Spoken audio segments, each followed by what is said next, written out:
લક્ષ્ય ન્યૂઝ, એક નજર, એક લક્ષ્ય.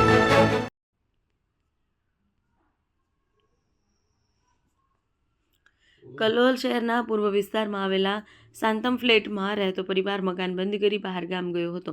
ત્યારે તસ્કરોએ મોકાનો લાભ ઉઠાવતા ફ્લેટનું તાળું તોડ્યું. અંદરથી સોના ચાંદીના દાગીના, રોકડ રકમ મળી કુલ ₹19.5 મત્તાની ચોરી કરી ફરાર થઈ ગયા. ચોરીના પગલે આસપાસમાં ચકચાર મચી જવા પામી. બનાવ અંગે પોલીસે અજાણ્યા તસ્કરો સામે ગુનો દાખલ કરી તપાસ કરી છે. શહેરમાં પૂર્વ વિસ્તારમાં આવેલા શાંતમ ફ્લેટમાં રહેતા મહેશભાઈ સકરાભાઈ વાઘેલા મરણ પ્રસંગે પોતાના ફ્લેટ બંધ કરી તેના વતન ઇન્દ્રાણ ગયા હતા. પ્રસંગ પૂરો કરી તેઓ પોતાના ઘરે પરત ફરતા ઘરનું તાળું ખુલ્લું હતું. તેની હાલતમાં મળી આવ્યું અને ઘરમાં જઈ જોતા કબાટ અને તિજોરીમાં મૂકેલા કપડાં, સરસામાન વેરવિખેર પડેલો જણાઈ આવ્યો હતો.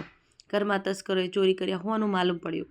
કોઈ તસ્કરો તેમના બંધ મકાનનું તાળું તોડી અંદર પ્રવેશ્યા અને અંદરથી સોના ચાંદીના દાગીના, રોકડ રકમ ₹40,000 મળી ₹1,95,000 માલમત્તાની ચોરી કરી ફરાર થઈ ગયા છે. ચોરીના બનાવને પગલે આસપાસમાં ચકચાર સાથે ફફડાટ વ્યાપી ગયો છે.